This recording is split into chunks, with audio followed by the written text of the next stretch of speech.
สวัสดีค่ะยินดีต้อนรับกลับสู่ Ideal Group Channel อย่างเช่นเคยนะคะวันนี้ค่ะเราจะมาคุยกันเรื่องของ CSR หรือ Corporate Social Responsibility นะคะสำหรับ EP นี้นะคะก่อนที่จะไปชมกันอย่าลืมช่วยกดไลค์กดแชร์กด Subscribe ให้พวกเราด้วยนะคะเพื่อเป็นกำลังใจให้พวกเราค่ะ กิจกรรมเพื่อสังคมหรือที่เรียกกันอย่างติดปากว่า CSR เป็นแนวคิดในการดำเนินกิจกรรมภายในและภายนอกองค์กรที่คำนึงถึงผลกระทบสังคมด้วยการใช้ทรัพยากรที่มีอยู่ในองค์กรหรือทรัพยากรจากภายนอกองค์กรเพื่อทำให้สังคมนั้นอยู่อย่างมีความสุขสำหรับแนวคิดเรื่อง CSR นั้นจะช่วยให้บริษัทคำนึงถึงความรู้จักรับผิดชอบกับการกระทำใดๆที่ก่อให้เกิดผลดีต่อสังคมในมิติต่างๆทั้งตัวบริษัทพนักงานลูกค้าคู่ค้าคู่แข่งประชาชนสังคมสิ่งแวดล้อมหน่วยงานองค์กรต่างๆหรือที่เรียกได้ว่าผู้มีส่วนได้ส่วนเสีย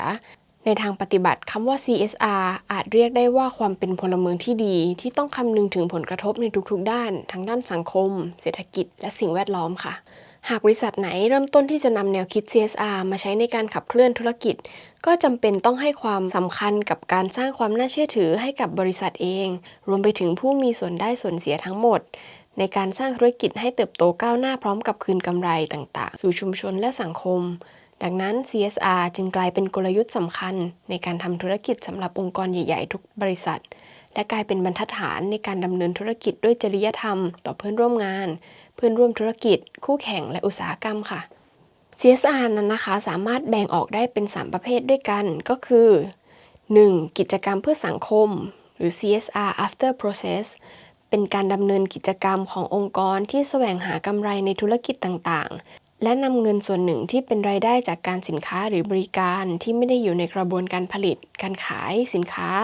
หรือบริการของบริษัทเป็นกิจกรรมที่ถูกวางแผนและทำขึ้นมาหลังจากการดำเนินธุรกิจเช่นการบริจาคเงินสมทบทุนการบริจาคเงินช่วยเหลือภัยพิบัติการสร้างโรงเรียนในต่างจังหวัดหรือการเป็นอาสาสมัครในด้านต่างๆ 2. ธุรกิจเพื่อสังคมหรือ CSR in process ความรับผิดชอบต่อสังคมที่อยู่ในกระบวนการทำงานหลักของบริษัทหรือองค์กรนั้นๆที่แสวงหากำไรแต่ไม่ลืมที่จะคำนึงถึงความรับผิดชอบต่อสังคมเช่นการควบคุมและป้องกันการสร้างมลพิษจากกระบวนการผลิตการผลิตสินค้าให้ได้คุณภาพตามมาตรฐานการระบุข้อความหรือข้อมูลส่วนผสมในสินค้าหรือการจ่ายค่าชดเชยในกรณีบริษัททำอะไรผิดพลาดที่ส่งผลกระทบต่อชุมชนและสิ่งแวดล้อมหรือแม้แต่ความผิดพลาดต่อลูกค้าซึ่งทั้งหมดล้วนแล้วแต่เกิดขึ้นในเวลาทำงานปกติขององค์กร 3. กิจการเพื่อสังคมหรือ CSR as process กิจการเพื่อสังคมจะมีความแตกต่างจากกิจกรรมเพื่อสังคมและธุรกิจเพื่อสังคมเนื่องจากกิจการเพื่อสังคมนั้นเป็นการกระทำที่ไม่ได้แสวงหากำไรให้กับตัวเองหรือเรียกได้ว่าทุกกระบวนการของธุรกิจนั้นจะเกี่ยวข้องกับประโยชน์เพื่อสังคมทั้งหมดเช่นมูลนิธิเพื่อสังคมหรือองค์กรสาธารณประโยชน์ซึ่งเกิดจากการรวมตัวกันของคนที่มีอุดมการณ์เดียวกันในการสร้างประโยชน์สูงสุดแก่สังคมแต่ก็จำเป็นต้องอยู่รอดด้วยการสนับสนุนจากหน่วยงานต่างๆและเรายังเห็นได้จากองค์กรใหญ่หลายๆองค์กรก็เริ่มมีการจัดตั้งหน่วยงานกิจการเพื่อสังคมขึ้นมาเป็นรูปแบบมูลนิธิเพื่อสังคมในการกำกับดูแลการทำเพื่อสังคมโดยเฉพาะสำหรับระดับของ CSR นะคะการทำ CSR นั้นมีทั้งแบบการทำโดยความตั้งใจจริงและการทำตามข้อกำหนดบางอย่างที่มีความเข้มข้นต่างกันอยู่ด้วยกัน4ระดับก็คือ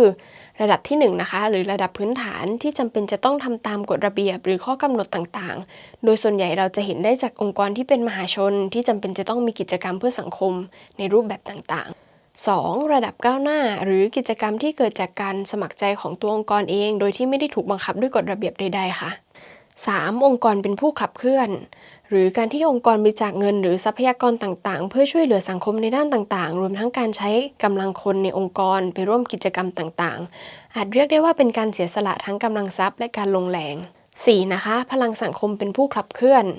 หรือการที่องค์กรประชาสัมพันธ์ให้ลูกค้าหรือผู้ที่สนใจร่วมเป็นส่วนหนึ่งของการช่วยเหลือสังคมด้วยการซื้อสินค้าและองค์กรจะนำเงินส่วนหนึ่งในร่วมทำกิจกรรมดีๆเพื่อสังคมเช่นหากซื้อรองเท้า1 คู่บริษัทจะบริจาค1 คู่เพื่อผู้ยากไร้หรือการระดมเงินทุนต่างๆเพื่อช่วยเหลือผู้เดือดร้อนค่ะ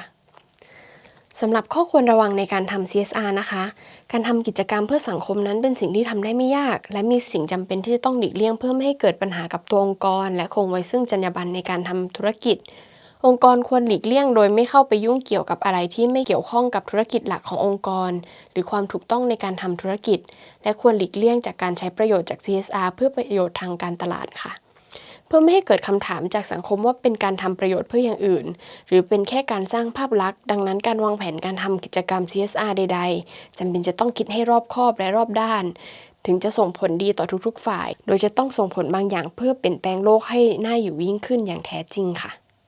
หวังว่า EP นี้นะคะจะเป็นประโยชน์ต่อท่านผู้ชมนะคะถ้าท่านผู้ชมชอบอย่าลืมกดไลค์กดแชร์กด Subscribe เพื่อเป็นกำลังใจให้พวกเราชาว Ideal Groups ด้วยค่ะสำหรับวันนี้ขอลาไปก่อนนะคะสวัสดีค่ะ